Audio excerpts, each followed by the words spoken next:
From the court to the classroom, from the block to the boardroom, this is the Michael Graham Show, where real talk meets real life.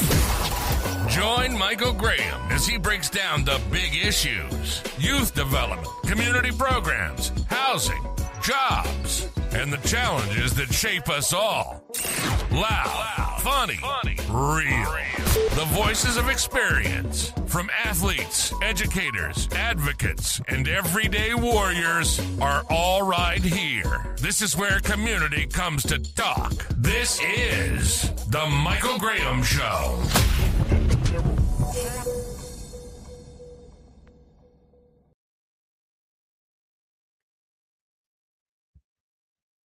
Hello, folks. Good afternoon. Well, good evening. My name is Michael Graham.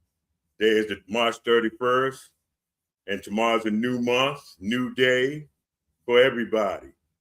I got some good guests tonight. You know, they are the pillars of our city.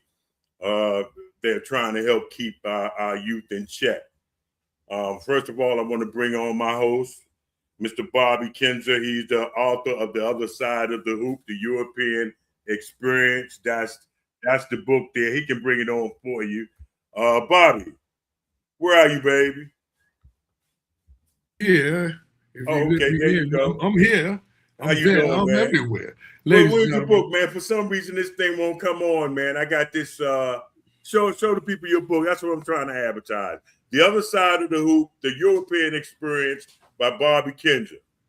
How you doing, man? How was your week, man? A lot of people question me, Mike, about that little Scottish girl in the bottom picture, but that's a long story. Anyway, so I'm doing great. I'm doing fantastic. MGM Graham, how you doing, Mike? Let me tell you something. I'm doing. This is a great day, you know, because we do a lot of shows, right? We do a lot of shows. Right? We got all kinds of people, A to AA, known people. But today, this is special, man. We got guys, very special. Gentlemen, excuse me, they're not just in, sports, which is a great thing, but they're also involved with the community and the wholeness of the sport. So I'd like to introduce our first actually wonderful gentleman joining us today, and that will be Coach Jerome Tyler. How you doing, Coach? How's everything? How you doing? Fantastic. Hey, Coach, how you doing, man? Thanks for being on, man. Yes. I appreciate it. Thanks for having me. In 2026 U.S. Sports University graduate. Is that correct? That's absolutely correct. Thank you very much. And you also fresh off of a team dominating 19-2. That's a hell of a schedule nowadays for the Ron Brown prep school, correct? Yep. Preparatory college school. Yep. High school. Yep. Preparatory college and good stuff, man. And so we're glad to have you, sir. And I got to tell you something. I used to take pride in my beard and goatee, but you got a serious beard there, Coach Jay. God dang. I appreciate it, man. You look like something off of GQ, man. I appreciate it, man. I remember when I ain't have no beard in high school. Then when you were young, you remember those times too, huh? Yeah, I just want to know. Yeah. Next up, ladies and gentlemen. I'd like to introduce our wonderful another coach, Coach Drew Crawford. How you doing, Coach? Good. How you about yourself? Hi, everybody. Hey, Coach. Man, glad to have you. Dedicated his service. And look, Coach, am I reading this correct? You had an undefeated season. Yes, sir. Man, that's not easy to do, my man. I know, right? Yeah, and that's with IDEA PCS. No. Yep. Yeah, that's right. IDEA PCS, Yeah, IDEA PCS in DC, Washington, DC. And man, this is a blessing to have you on, man. And this Appreciate is a state championship, am I correct? Yes, 2024, yep. Whoa. And a conference championship the same year. Went back to back that year. Okay. Oh man, that's serious, man. Because I'm telling you, very serious. The one thing that shuts people up is winning. Oh yeah, for sure. Winning isn't everything. Right. But it's better than losing. Exactly. You know? and they used to say, the old basketball saying is, defeat is worse than death. because you Oh, have to live with defeat. Yeah, But I heard that. I heard that a lot winning from is Bill good. Jackson. Winning I is heard that a good, lot. sir, and we appreciate you being on. Next up, ladies and gentlemen, we have the wonderful Mr. Ebbon A. Allen. How you doing, Ebbon? Yes, sir. Yes, sir. And I'm pronouncing it right. That's my man. Good evening, everyone. And I'm pronouncing it right, Ebbon. Yes, sir. Thank you, like Ebony. And he comes with the drop that Y. Yes, sir. Drop that Y. Yes, sir. Drop the Y. Drop the Y. And he comes with the intersection of sports and literacy through the Black Kings That Read program. Yes. This gentleman, his title is the College Prep Advisor for the Success Foundation in Washington, D.C., ages 7 to 12. And you also at the Third Good Marshall Academy, the wonderful one of my schools. first Black Chief Justice. And for some of you all, this is a shame plug. He was an Alpha Phi Alpha fraternity man, by the way, just for the record. Oh, yeah? Understood. Yeah, so, and don't want to forget about Ron Brown Academy. Oh, let me tell you Great something. Ron Brown, who was the my godfather. What? Yes. Oh, no, you didn't tell me that. Went down and went to UDC. Yeah. Him and another guy. I don't know if he's still around. Man, they really took care of me, man. Ron Brown is, man, that was my angel, man. Yes, sir. Yes, wow, sir. that's major to have a mentor, man, a godfather like that. I mean, that Yes, actually sir. people don't know he was on his way to possibly becoming the first president because he put Bill Clinton in office, by the way. He was the Secretary of Commerce, and that's major. A lot of us, we don't know about because they got rid of government in the schools, so we don't really find out a lot about stuff like that. But it's all good. But I just want to start off with, hey, Coach Jay, you mind if I start off with you, Coach Tyler? Why not? Why not? Yeah. Can you give us a little bit about, Ron Brown Prep and what you do? Ron Brown Prep, yeah, that's a good question because a lot of people didn't know. Ron Brown always been around. First, it was Roper Junior High School back in the 70s and 80s, and then in the near future they changed to Ron Brown Middle. It was a middle school. Oh, so that's Roper. Yeah, Ron Brown is the old Roper Junior High School. Get out of here! I know that. A lot of ball players come out of there. Yeah, the structure is still the same. And they just redid the inside, but the outside is still the same. But the Ron Brown High School, it became a high school in 2016. So we like 10 years in now. One of the first all boys public high school in Washington, D.C. period. Whoa. Good preparatory college high school for young men. We call them Young Kings. It is. Trying to get them through a pipeline of like Morehouse College. We got a couple of kids that went to Georgetown, Ohio State. So we do a little bit of everything for the Young Kings. We got great programs in there. One of the agricultural programs where we got goats, ducks, any type of animal that one of our teachers, agriculture teachers, help show you how to raise those animals, show you how to clean them, show you how to take care of them, get food for them, different things like that. Ooh. Everything that's done far as our websites and different things is done by our technology class that Mr. Jackson teach. So if you see Ron Brown website, has been done by our students at Ron Brown High School. So that's what we try to do. We call them Young Kings, and I've been there. This is my third year there. First, I started off as I came in as a coach, assistant coach for the junior varsity and a varsity boys team, and then I began to work there as a behavior tech, and then later on, my second and third year, I became a substitute teacher there. So that's a little bit about Ron Brown. Another thing that I would like to add is a lot of folks they think because it's an all boys school that it's a lot of things that be said about it, but we have a sister school called Girls Global that we partner with an all-girls school that's on Uptown, like 7th Street. And so we partner with them, do a lot of things with them, far as like field trips, plays, dances, prom. We do our prom together with them. So it's not just an all-boys school that doesn't get with the other half of the female. Right, So right. I just wanted to straighten that out, because a lot of times people today they get scared and say, we don't want to come to that school because it's all boys and different things like that. To be honest, Coach Jay, I think it's pretty good, because having girls in the classroom is a distraction. Okay. Oh, we know that. We know that. No, yeah. I don't know how it was, but I know when I was in school. Remember, I went to Wilson, and Wilson was getting all the uptown girls. Yeah, for sure. From the Gold Coast, and they were fatter than a government paycheck for the taxes. But anyway, I didn't mean to go there. I digress.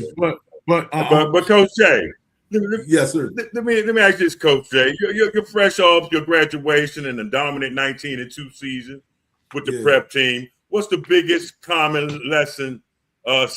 sense lesson that you've learned about reaching today's youth that isn't taught in the university textbooks? Being relatable, not thinking you know too much, not thinking that you can learn from the youth today, and they can learn from you, and having an open ear to what they trying to say, versus just thinking you know everything and thinking that you know it all. Because if you come in an approach like that, because I've been in the school system for a long time, and when you come in and act like you know more than them, they gonna turn a blind ear. They not listening to that. Right, because the thing that I notice is they always talk about respect. That's what they want, respect. For sure. Yeah, RESCPCT. Everybody want it. Yeah. Everybody want it. So I come in and listen. I come in as a listener and chime in when I can, knowing when to say something, knowing not when to say something. Right. Like what we call read the room. Yeah. So if it's not, it might not be a right time to say something to that student right then and there. You might gotta pull him to the side when he by himself, and then be like, "Hey man, I heard you. Can I say something to you real quick?" And then that's how you build that relationship. Is a relationship building business. Mm-hmm. So something just popped up, man, and I just got lost for a minute. I did, because I don't know what's going on with my team. Now they got the other point guard in the portal. Who we talking about? The little light-skinned guard. From Georgetown? Yeah, he's in the portal now. Both guys are in the portal. Man, you about to take it somewhere else, but you about to take it a whole no way. What? Welcome to the portal. Somebody had to offer. Somebody offered them some more money. You know what that's about. Yeah. Coach Crawford. Yes, sir. You recently announced you're moving on from Idea PCS after 10 years because you know your value. Right. What advice do you have for other DC coaches who feel they aren't getting the respect or resources their program deserve? Follow your heart. Don't go with, if you feel like your energy is worth more, man, go with your heart. Don't get complacent. For the most part, it was time to walk away. You just got that energy when the staff, that had nothing to do with the kids. They love the kids dearly. It's just all staff and the head administration. They just wanted to go another direction. Hey, man, more power to them. No love lost. It's just time to move on. Right. Okay. Hey, Ebbon, how do you because you talk about talking about through Black Kings that read, and you uniting literacy and sports, and that's pretty unique. So why do you think it's vital for like DC legends like Michael to use their platform with literacy as and sports to approach the people and to serve, underserved neighborhoods? Good question, Bobby. Just like Jerome and Coach Jay and Coach Crawford talked about, you have to be relatable, but I think literacy is important when you're talking about education. I believe that education will eradicate poverty. And I believe that the earlier that you're reading and you're showing and you're identifying some of our scholars' deficiencies can make a difference. But also, there's less than like 5% of African-American men in the classroom as far as educators. So you have to pretty much think about changing that trajectory. I know at one time, Coach Drew and I, we were both at IDEA around the same time. I was a teacher at IDEA for at least 1 year while Coach Crawford was coaching the male basketball team. And so being in the classroom, it just seems like it can make a world of a difference of impacting, young men and young ladies through literacy. But I think athletics becomes the engine because, without athletics, a lot of times you can't really navigate and mobilize our scholars to give them incentives outside of the classroom. You want to provide a well-rounded individual when it comes to academics and athletics, and you're creating the scholar athlete. But I think that we need more Black men and African-American men, not just at administration level as principals and counselors and deans, but also as educators in the classroom, because it makes a difference. I went to Fletcher Johnson Educational Center, and one of the men that actually impacted me was my ninth grade teacher. His name was Mr. Gable Balmer. And I know how much he impacted me and probably helped me with the pathway of one day eventually getting back into the classroom. So shout out to Mr. Balmer at my Fletcher Johnson Educational Center. Yes, sir.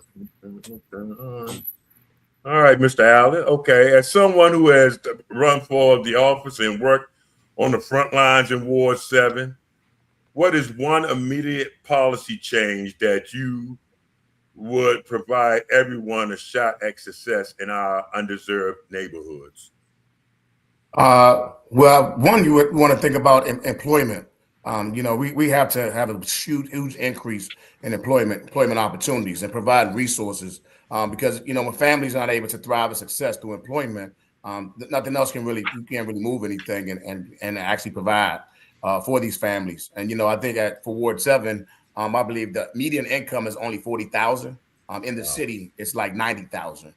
So when you're looking at those numbers, it's drastic that we need to change and be able to increase that gap between, the incomes of family households east of the river and actually west of the river. So, that's very important is providing employment for our families. So that has to definitely change. And that also, making sure that our young people, especially our youth, have, programs and employment opportunities year round. Right. You shouldn't just have to wait to the summertime for our youth to actually have to be able to find a job. But our youth are eager and motivated enough to work, yearly and throughout the entire year. So those policies are critical when it comes to how you change the trajectory of our families and our communities thriving is employment. And along with, education, that also makes an impact as far as our communities. Okay. Hey, I noticed it seems like when I was coming up, right, and I know this has a lot to do with playgrounds versus AAUs, but I was playing with my friends' fathers. They were still playing in their late 20s and 30s. Even some of them in their 40s were still good athletes. So you got to play with these guys, and they would exchange knowledge with you afterwards, sitting on the bench and stuff. And it seemed like there's a gap there now that connection of the older guys to the younger guys is not there. Why do you? First of all, do you think there is a disconnect? And if so, why do you think that is? That's open to anybody. Yeah, I can answer that. Well, I can tell you how I feel about that. First and foremost, you right about what you're saying, but most of it came from no one plays on the playground no more.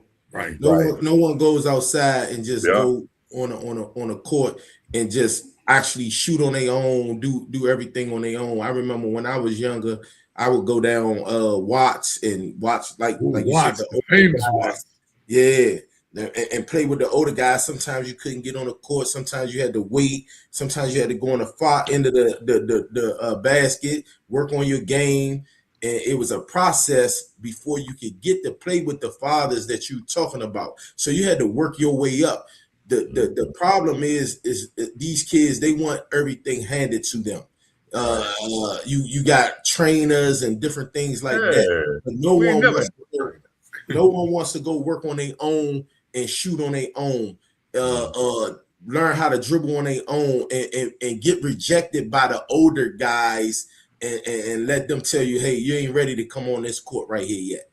Everybody thinks that they are ready right away, and that's not the process to get into play with the older guys so you could learn from them, or you could catch them before, after those games, one-on-one, to kind of get the knowledge from them guys. So a lot of it is just a microwave society. Everybody want it real quick, fast, in a hurry, and don't nobody want to put the work in like we used to back in the day. Right. Hey, Coach, oh, we lost Coach Tues. Go ahead, Ebbon. Yes, a lot of what Coach Jay was talking about is that investment is different. There's so much accessibility with trainings, with this traveling with the AAU and high schools. You back in the day, college scouts would actually come to high schools and actually recruit scholars and also build relationships and rapport with the high school coaches. It seems like AAU has taken precedent over that as far as relationships when it comes to recruitment. But I think we've lost that that village when it comes to like from the administration at some of the schools, when it comes to the counselors, the deans, the educators. I've been a couple of Ron Brown games, and also I've been to some Idea games, and the games they're not packed anymore. I mean, Michael Graham went to the infamous Spingarn High School, and that Spingarn, back in the day, I mean, it was standing room only. Those days have changed, and so you definitely want to try to find some resolution and find some ways, to put the glue together, so people can really support, our kids, because a lot of our young people, their parents are not at the games. They don't have family members at the games, and pretty much the coaches are also wearing many different hats. We're trying to make sure their teams are successful. So I definitely tip my hat off to Coach Crawford and Coach Jay, coaching now and DC sports, DC high schools, because there's so many different like obstacles and trials and tribulations that those gentlemen have to go through on a daily basis. Hey, Coach Drew, you on mute? Yeah, I'm on now. I just had my phone on mute. Okay, cool. Oh, okay. I didn't know if you wanted to join in on that conversation. So, my fault. Go ahead. No, you go ahead. After you. I'm sorry. Just to piggyback, Mr. Allen said, man, it's tough with what we dealing with, because we dealing with lack of parent participation, and we on the same time trying to get these kids seen and away from the city. So it's lack of support as well from the administration. So it's an uphill battle for schools on the 7 side of the area. So when I was coming it breaks my heart, man. Yeah, it does. When I was coming up, the biggest issue as a young man that I had to deal with was peer pressure. And we had gangs back there, but the biggest issue, I mean, there were several issues being in the city, right? Being a young man growing up, but mine was peer pressure was the biggest. What do you think now is the biggest issue for young black men? Yeah, like you said, social media for one. That's the main thing. These phones, social media is like, because now the kids, when they beef and especially if they in rap, they talking about it. They talking about what they're doing, and it's like and it's not real unless you got a story to tell behind it.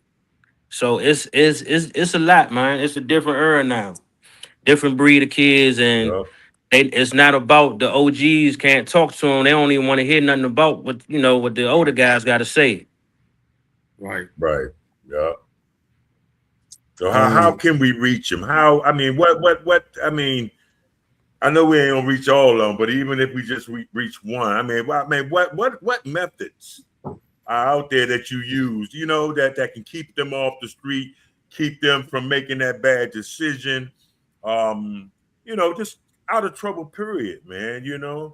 Well, I work at Deanwood Rec Center, and these kids just gotta take advantage of opportunities, man. It's resources out here, but they gotta want it. Like they say, a lot of kids say that the Marion Burry, the jobs are still available. Like the kids just gotta apply. The jobs are out here.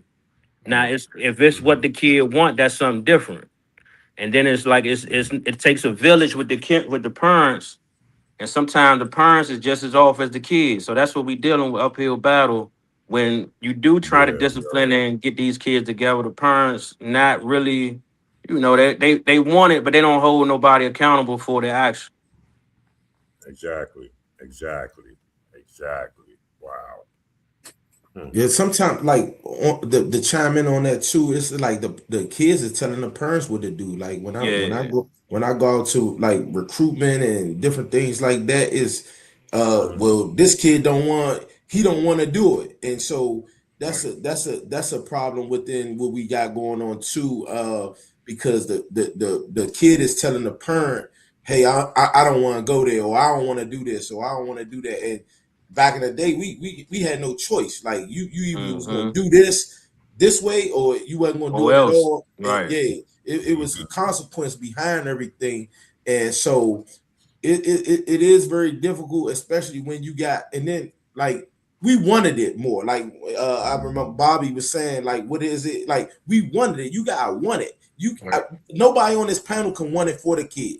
So if you come across that kid that don't want it, it's not going to happen no way, because that kid, you got to do something to put some effort into what you want out of life at some point. Like we can help you along the way, but at some point you're going to have to want and take some initiative on your own to get whatever you're trying to get out of life done. At some point that got to happen. We can't want it for you. Right. So, Michael, Bobby, I feel like as a college prep advisor with my organization, College Success Foundation, DC, some of my young men definitely want to play sports.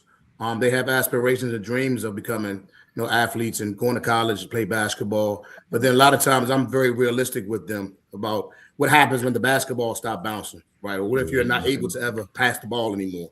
What is plan A through plan Z, right? So I have a young man at Anacostia, and he eventually found out that basketball wasn't going to be his pathway to success.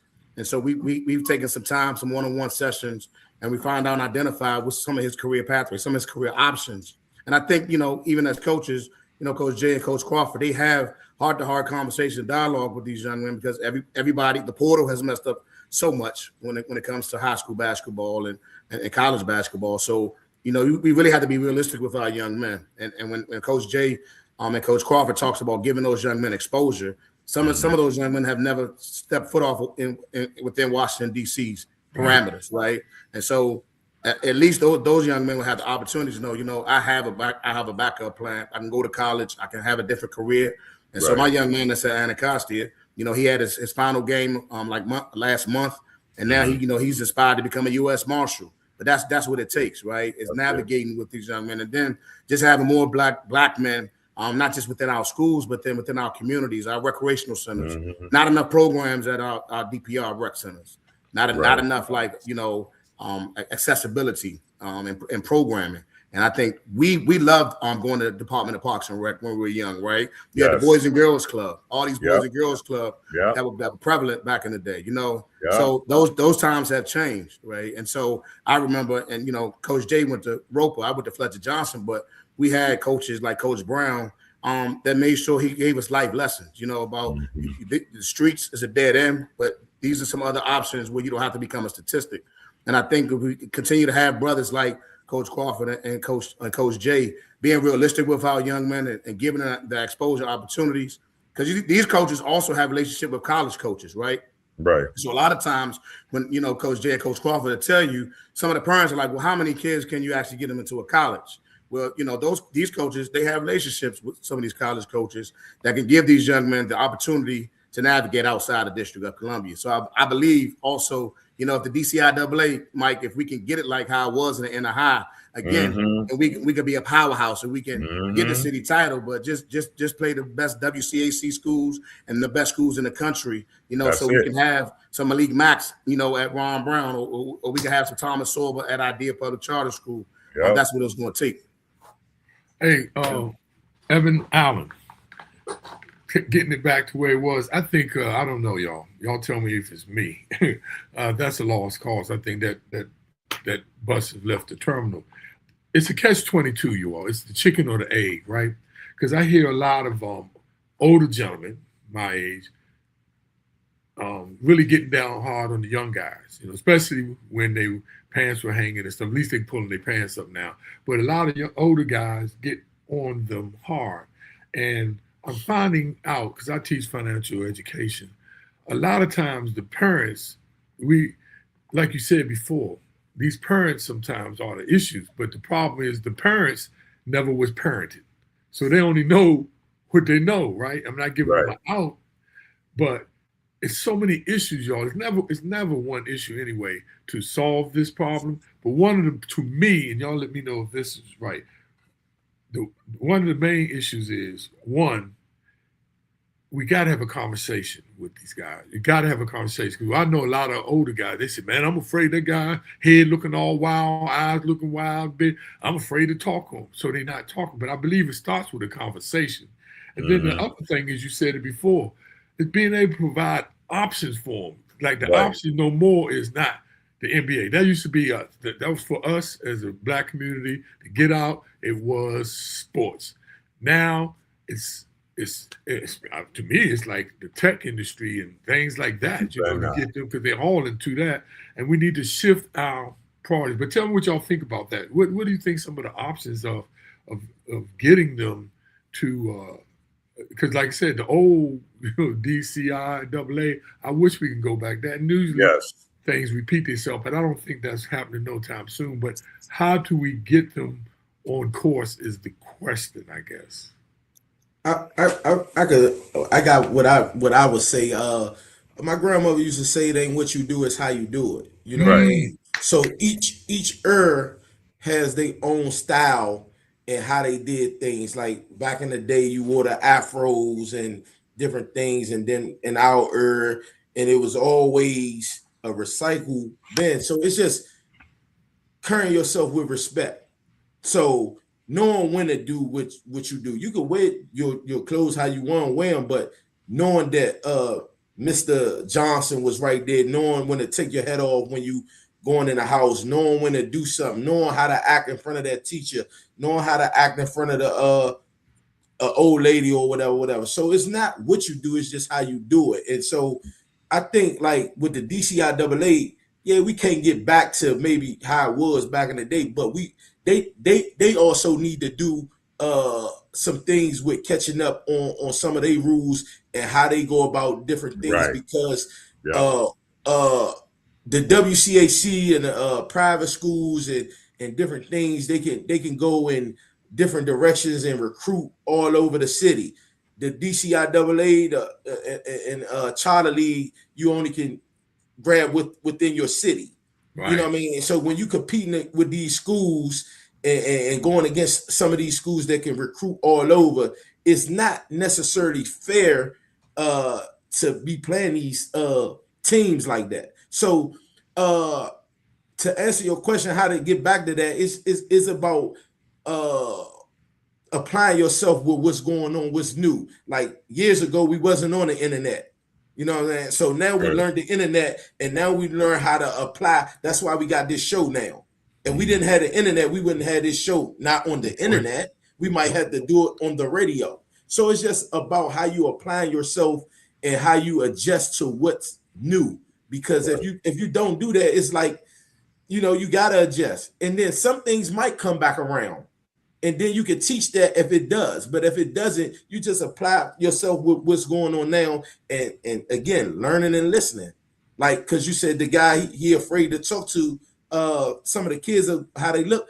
I'd never met a kid, a gangster, or anybody. If you go and say, hey man, what's your favorite team, man? Who you like? Or a simple hello.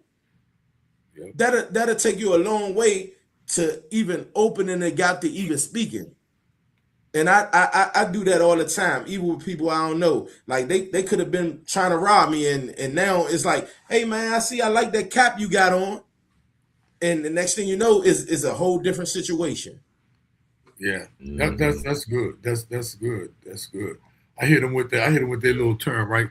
Well, holding the door for me. I got it, boss. I'm like, okay, when did I become this boss? So I hit him back with the old school. I said, "Thank Captain." They look at me, got some old school. Yeah. Relating. Yeah. Relating. Yeah, Meet them where they are, but you don't have to lower yourself. But Right. you do have to meet them where they are. Because I know some guys try to lower their standards to reach those guys. And I don't think that's the way either. Nah, that's but you do have to be able to reach them where they are. I truly believe that. Hey, Coach Drew Crawford. Yes, sir. Let me ask you something, man. We're talking about, the young people and all that. But let me tell you, black men, us, right, have been on assault and currently under assault. How are you dealing with being a black man in America today? It's tough. It's always been tough. Been the underdog, just been slighted. Yeah. Is you not you being able to just saying what you can't do. That's been all my life, man. So, man, just going through the punches, fighting through adversity always. Wow. How about you, Ebbon?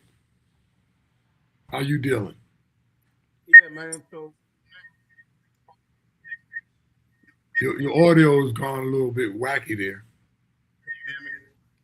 No, we can't. You might have to do the infamous get out and come back in. Okay. Who's that? Oh, wait a minute. You might be back. Say something. Can you hear me? Yeah, you back. Yeah, good. Yeah.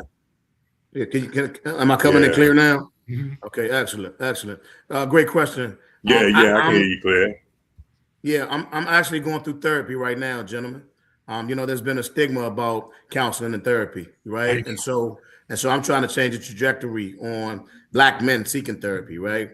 Because there's layers of things that we're dealing with. We're fighting, internal battles on a daily basis, right? And in order to be able to help and be able to strengthen our young men and our young ladies is that we get that help and therapy to be able to speak to some of the things that we're dealing with internally. And so I'm also a spiritual man. I pray every day, right? And so I'm trying to have a mindset of changing the trajectory of showing my sons that, as a young black man, you have options that you still can make it, but it's also at the end of the day all about our decisions and our choices, right?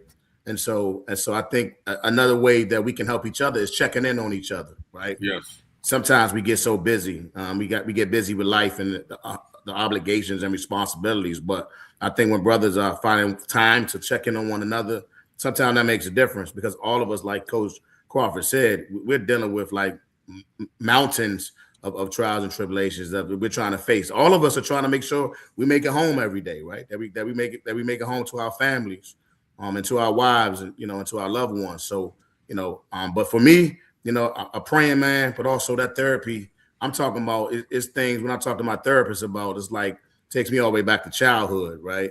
And so a lot of us every day we're dealing with trauma. I got one too. We're dealing with trauma, right? So to be able to talk about that trauma, I lost my dad when he was 35, and then I lost a brother to gun violence when he was 26 years young. So it's just those type of things that we definitely need to find ways and find that professional help and seek that can make a difference. Wow. Okay. All right, coaches, I got a question from her Mathis. He had asked a question. Did private schools back in the 70s and 80s have the ability to recruit anywhere? I don't remember that. I mean, even though I was going to Spingarn, but I lived over in Arthur Capers in Southwest.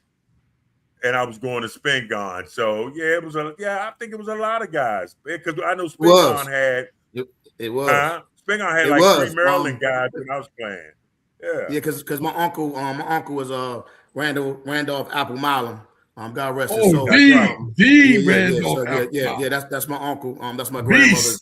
Beast. So I remember before he passed, we had talks about the private schools because he went to Bertie Bacchus Middle School. But then he talked about how, DeMatha recruited James Brown, and him and James Brown grew up in the same community.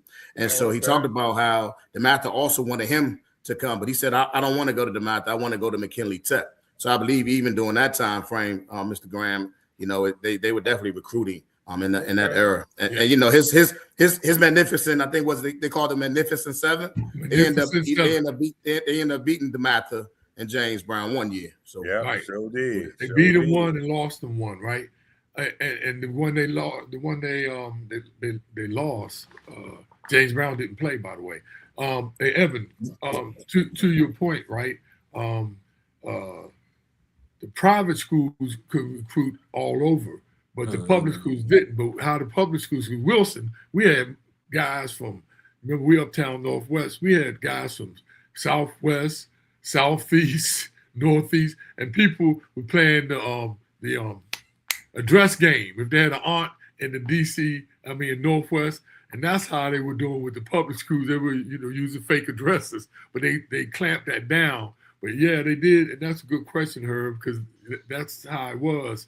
And by the way, Apple Milam was coached by my high school coach, and James Brown was, and Wilbur Thomas, and Kermit Washington all came out of Bacchus.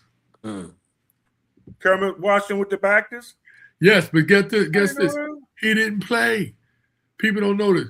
Kermit didn't play high school ball till around his senior year. You know what he was his sophomore year?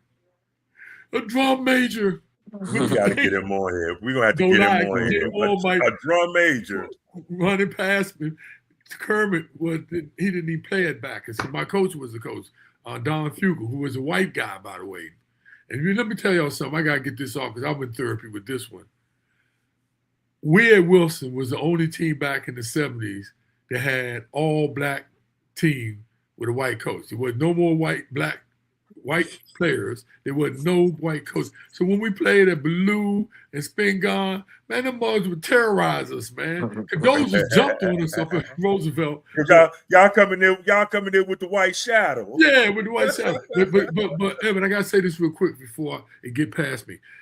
There's a lot of mental illness happening, right? And what people don't know, there's a difference between mental illness and mental issues. Everybody has mental issues, but mental illness is when you need to get professional help with somebody with letters behind their name. But everybody has mental issues, and we got to learn. But if you don't know how to cope with them, it still comes out the same, right? But we, like you're saying, it's a lot of people dealing with mental issues and mental illness, and I'm hoping we get more help. Like you said, that's awesome that you get help, man. Okay, all right, cool. Hey, Coach Crawford. Yes, sir. Reflecting on that legacy, undefeated championship run in 23-24, what was the secret sauce that kept those kids focused in a city where there's so many distractions outside of the gym? Let me start out by saying I had 3 transfers in from Malcolm Battle when he transferred to go to Curl. He left Bard. He sent Shamar Shorts. I had 3 guys: Shamar Shorts, Sean Baltimore, and Jaden Bradley, which definitely was a tremendous piece to the puzzle. But then I already had my guys, so it was already a rival because we just played them in the Final Four last year. So it was, we were, my idea guys was trying to get accustomed to the Bar kids, so we had to get them playing together. It was tough. We went through a lot of trials, a lot of trials. They fought. One of my kids' brother got shot, so I had to deal with that, and I lost my son in the midst of all that. Wow. And one of the kids that came in lost his nephew. So we just put all that together, man, and it was like a brotherhood. It was really a real Cinderella story. The truth, like I said, we just all had stuff on our heart, and we all played as one. Everybody. Yeah, that's important. And everyone was accustomed to they stuck to the script, man. Everybody was on the same page. So when it's like that, it's kind of, it's kind of tough to be the team that just been through so much already. Like, couldn't nothing stop us. Okay. Coach Jay.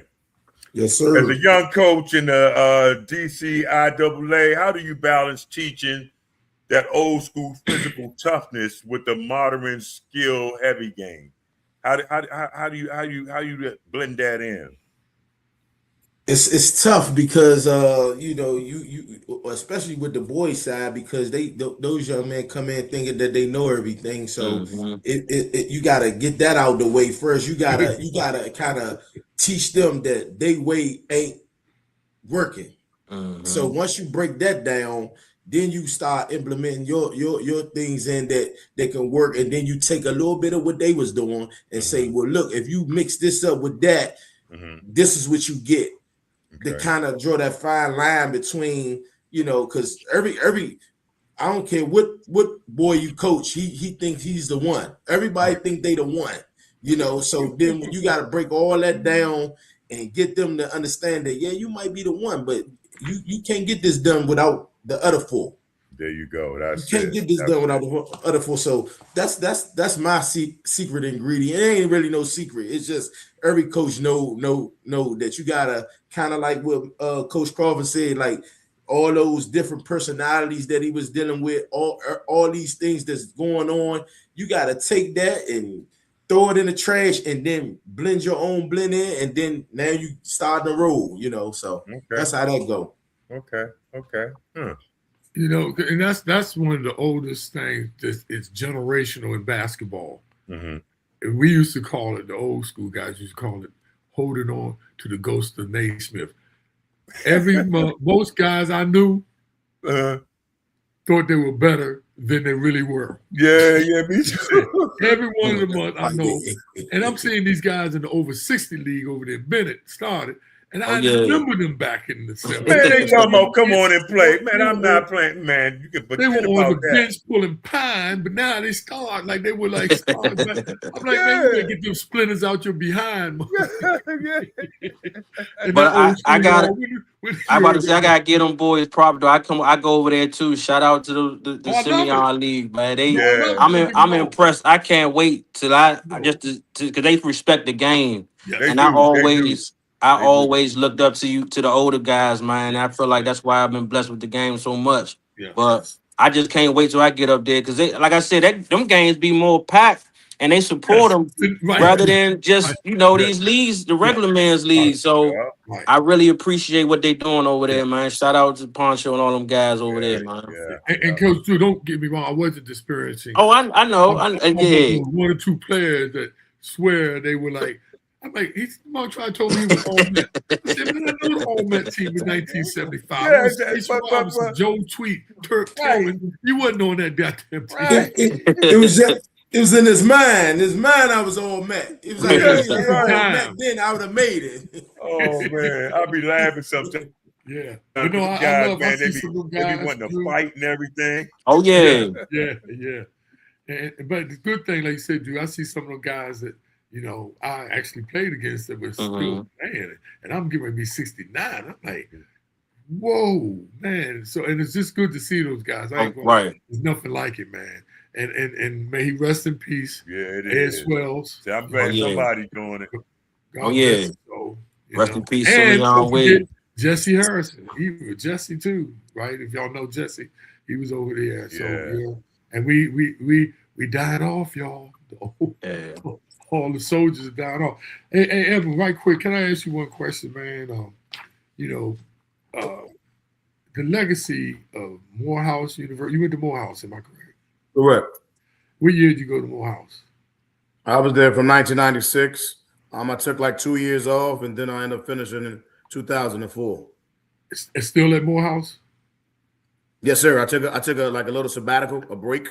And then I ended up going back and I'm getting my degree. I'm in 2004. Yes, sir. So, and I used to always wonder this because I went down there and didn't realize how could a black man, yes, sir, graduate from a school in Atlanta? My cousin just did it last year. That had Spelman on one side, Clark Atlanta on the other, Morris Brown, and some of the finest mugs in the goddamn whole United States of America. And you graduated.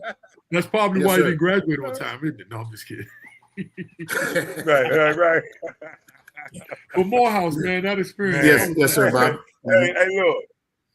I call this show, man, the heartbeat of the DC community. Yes, sir. If you had to design a blueprint for the perfect community center in the district today, Ooh. What are the 3 non-negotiable it must have to truly save our youth? What are the 3 non-negotiable that's heavy that they must have to save our youth? Can you repeat the question, Mike? He can't even repeat it. Now go repeat the question, Mike. Okay. If you 3 had to design a blueprint for the perfect community center in DC, what are the 3 non-negotiable that it got to have to be truly for it to save our youth? What is non-negotiable that it got to have? Oh, that's easy. Non-negotiable. They got to have easy for a basketball court, a studio, and some pretty women. Period. Non-negotiable. Cause all the guys gonna go with the females are. You know, everybody want to see a good game, right? And the women gotta be there. The women gotta be there, and then to add the secret sauce, some good food. I'm gonna go. I like that. I'm gonna go with, because right now, man, Deanwood has all that what you just said. I would say employment for the youth. I mean, just automatic employment, because the kids. What Mr. Evan Allen said, I kind of disagree when you say about DPR, because I'm not even low. I can't be a little biased because I work here, but they have programs for these kids that they don't take advantage of. Like I'm living witness to see these kids. Like I'm at Deanwood Rec Center now, right? We got a studio in there. We got a pool in there, a full size Olympic size pool, a gym in there. Everything you just said asked for is already in this place. Wow. Now, granted, you got different dynamics of the area. You're not some kids, Northeast kids beefing with the different side of uptown, so it's some kids it won't go around there because of just the area wise. So that's what the part we got to worry about, and what's the part we dealing with. But we got a late night hike that they set up for these kids daily in the summer, which the whole agency get together and they got all these different activities for the kids to come out. But again, you got so many of these kids, man, just lost because they beefing with who, or they can't come on that side of town because of what they said, what their brother did. It's just it's a lot going on, man. It's a war outside. I think to add on to that though, Coach Crawford, is too, like, and you right about what you saying. I feel like when we was in school though, like all the schools had the recs within the school. So the Deanwood rec that you got going on, it was in Roper at that point. So I remember that. So you had Evans at the time. They had their own rec. Right. Every school had their own rec, which kept the violence down, where these kids wouldn't have to come to that side of town to even enjoy a recreational center. So when you had 14 the Boys and Girls Club on Benning Road, right, that community enjoyed that rec. You didn't have to go outside your community to enjoy recreational things. The problem is that now I gotta come out my community to enjoy recreation centers. Also, to add on what you're saying, not that, and this is just me, I've been at Ron Brown for 3 years. Not one time have a person from the rec has been over to Ron Brown to say, hey, look, some of y'all kids need to come over here and take advantage of these type of opportunities. Wow. So we have this, we have that, everything you name. Not one person from that recreation center has come over to our building and say, hey, look, we got this going on. Y'all should come over here and do this. And I'm not saying, maybe individually wise, maybe like you might know a couple of players, hey man, we doing this, we doing that. Because I'm gonna give kudos to you. You throw your rec, you throw your rec leagues at Deanwood that we know about each and every year. Kudos to you. But I'm talking about as a whole, as a staff. It's not one staff member that been into my facility to reach out to them young kings. So what they go do? They go out, they go into their neighborhoods, and they get into some nonsense, because guess what? We don't reach out to nobody. We don't reach out and say, Yeah, I agree because I don't know about the recruiting part of it, the aspect of that. I agree with you, but a lot of your kids, I know a lot of them, man. They frequent Deanwood as soon as they get out of school. So, and I can't speak for what everybody else doing, what far as the agency wise. But I know I interact with plenty of your Ron Brown kids. I can't, but I haven't been in Ron Brown since I had in the just part dealing with as far as playing with, teaming up, playing against each other. But I agree, it's definitely need to be more partnership with these schools. I agree. But I don't know how the roving leaders, I can't speak on that part because like I said, I'm not on that side. But I agree with you though, too. I agree with you. But all your kids definitely at least 30-45% of them kids come to Deanwood Rec after school. Whoa. Yeah. So let me ask you this. What do you think about this RFK stadium where they're supposed to have this big recreation center where everybody in the city could use it? Kids from Ward 8 supposedly, I guess, bus over to there. And I mean, how's that going to work for everybody, man? I don't think it was created for black. I don't either. I think they just doing it for everybody else. Yeah, and it's all about the money. Yeah, so Mike, with the politic aspect of that, Ward 7 is broken into two fractions, right? You have the Capitol Hill side of Ward 7, and then you have the East End Ward 7, where Coach Crawford, Coach Tyler, and Coach Jay and myself, we actually where we reside. I actually live in Marshall Heights, right? There's nobody that's been talking about Benning Road and East Capitol Corridor, right? So even with Fletcher Johnson, that's my old educational junior high school. Right. Mayor Bowser is now going to turn that into a 24/7 emergency health center, right? But the community, that's not what they actually advocated for, right? They advocated for mixed use housing and amenities, right? Money. And so as you see, that there a lot of people that don't look like us are at those RFK meetings, right? Yeah. And so those are the individuals that's engaged. Right. Yep. We need that same energy on the east end of Ward 7. We need people to actually come out and be able to communicate and talk and speak out, about how their particular communities have been ignored. A lot of folks in Marshall Heights and in Deanwood and in Lincoln Heights and Clay Terrace, they feel invisible, right? And so a lot of times I'm learning when a lot of our young people, they feel invisible, they feel ignored. They feel like there are not enough individuals that are relatable. There are not enough men and actually public servants or public leaders that's actually listening to them. If you're looking at the election, I haven't seen that one youth town hall yet. I've seen town halls about economic development. I've seen town halls about education. I've seen town halls maybe about public safety, but no town halls about what the youth want, what the youth need. You're talking about extension of a curfew. Well, let's talk about what do the youth want? Let's have a youth forum about what they actually want, and actually come to Ward 7 and talk to those Ward 7 youth. And go to Ward 8 and talk to those, because you got to remember, Ward 7 and Ward 8 is the last frontier of African Americans, right? So you really got to look at the dynamics of how DC is shaping. It's no longer the chocolate city, right? So you got to put that in perspective of why is this stadium coming, right? What's the underlying issue? Project and visual of what's going to take place when this new RFK comes. So I'm thinking about my neighbors. We had a shooting of law enforcement just last week. That happened a block away from me, right? So when people are actually dealing with gun violence and trauma, where do they actually go? Some of them have to go to Prince George's County. Some of them have to go as far as the Washington Hospital Center. Some of them maybe have to go to Howard University. There's nothing, especially even the Cedar Hill facility in Ward 8. There's so many complaints about. Yeah, that's what I heard. Healthcare and health services, and so many people are living and dying and trying to survive. So yeah, that's an excellent question about RFK. But a lot of times, our people, our residents, our constituents, and our neighbors are being invisible and ignored.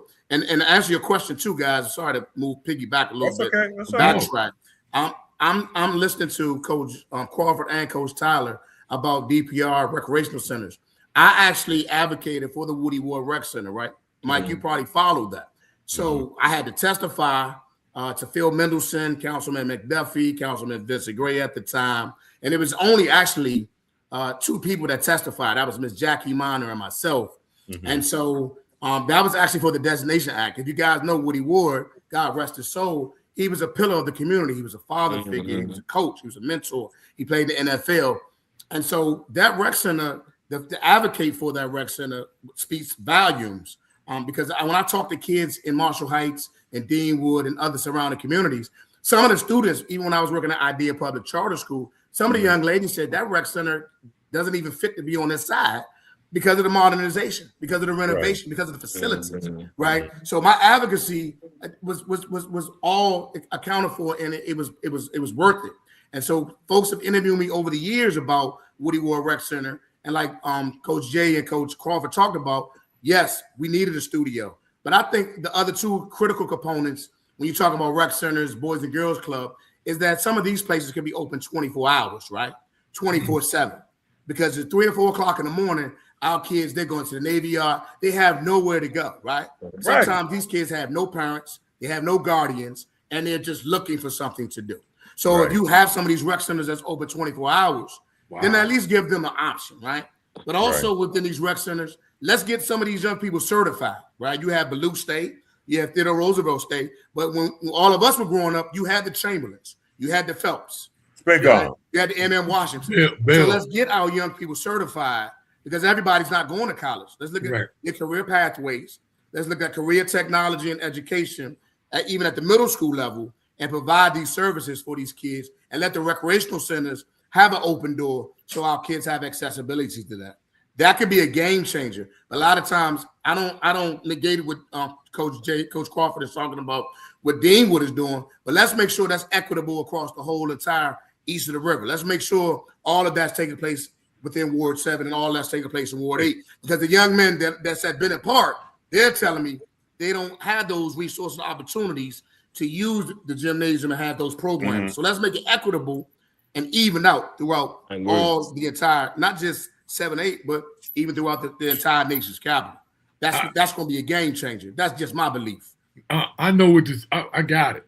I got it, y'all. The solution. Ebbon Allen for mayor. I'm trying to tell you, dude. You need to record that. What you just said. That's it, man. That's good. You laid it out. That is awesome, man. You know, and that's the thing I learned about difference between politicians and policy, right? We need to get policy because that's what makes things happen. Now, all this shaking hands and all of that kind of stuff, making these promises and stuff, that's bull. But policy, and that's what it sounds like you're saying, Ebbon, is about going speaking, and we need to get more involved because, you know, they took all of that out of school, like government and stuff like that. So people don't even know what about the 3 branches are. But, I mean, we talk a lot, but no, Ebbon, God, that I wish I could have recorded that, dude. That's for real talk, man. But this is the other thing. Coach Jay, Coach Crawford, Ebbon, y'all are there. That's the other solution. I mean, we can talk all this other stuff what people need to do, but I feel better just knowing, and each one of y'all seem like you got your own niche that you working on, and that's what it's going to take because the key that they try to do, they try to divide us, and that's been the key for centuries. Divide mother and talk about his mother, and then go over there and tell him he ain't no good, and put us together. But y'all doing it, and they always talk about we don't have any leaders, right?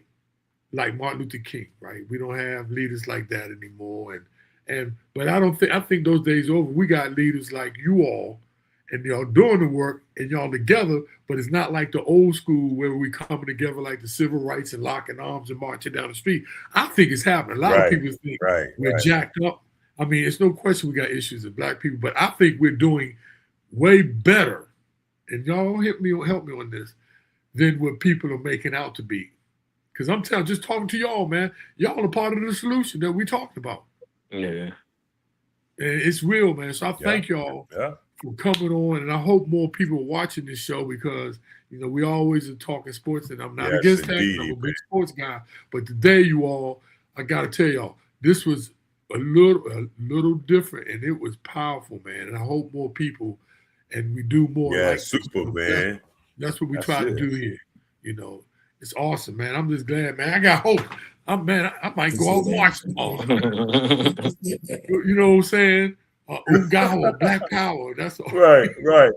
Tell them about the show on Thursday nights, Bobby. Okay. The financial show pitch. I'm a certified financial education. After I finished playing ball, I went into finance. So we have a show every Thursday on Facebook Live and YouTube called The Fit Show. Financial information for today and tomorrow. FITT. It's from 8 o'clock to about 45 minutes to an hour. This is our 235th show. That's 4 straight years. My partner's a CPA, an MBA, and a Fortune 500. We both went to Penn State and played there. And we're providing information to our people. We ain't trying to sell nothing on the show. We're just what we're selling is information. Actually, we're not selling information because we found out there's financial information and then there's financial education.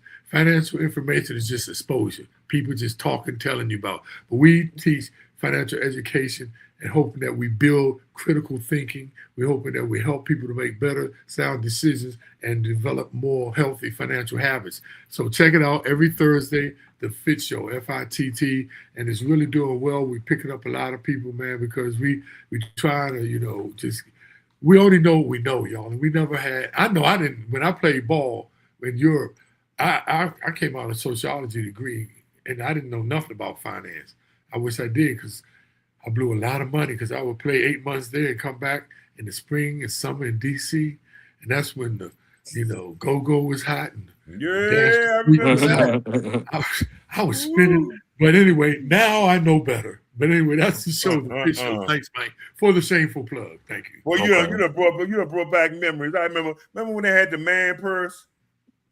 The little man purse. I used to come home from overseas. I used to come home from overseas, walk around with 20 grand in the joint. Just dumb stuff. The man purse. No, you didn't say the man purse. Oh my God. Man. Oh, Mike, they bring them man person. They're bringing them persons back, no, man. They're not. Please tell me. Yes. No. Nah, Mike, them youngers. I ain't gonna lie, it was practical, man. Nah, them youngers wearing them man purse now. Never see the mug in his back pocket sticking all the way out. With a big fat wallet with about 4 credit cards and like 100 ones and shit.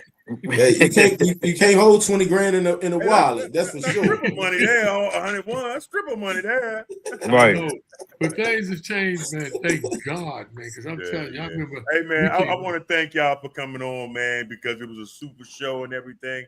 And don't be surprised if I call y'all back to come back on. No problem. Because I'm known to do that, man. I appreciate y'all, man. Hey, man, let's try to change our city, man, for the better, man. Say no more. Yeah. Appreciate y'all. Appreciate that. I just want to say this. The Washington, D.C. endangered, but not extinct. The Washington, D.C. black man lives. That's my hope. Endangered, but not extinct, goddamn. Not extinct. All right, man. Y'all peace out, man. Thanks, y'all. Y'all have a good one, man. Thank y'all. Good night, guys. Appreciate it. With you. Episode of the Michael Graham Show. Big thanks to our guests, and bigger thanks to you for listening. If it hit home, share it. If it made you think, talk about it. Because change starts with conversation. Catch Michael next time. Same truth, same energy, same mission. Till then, stay loud, stay real, and stay connected.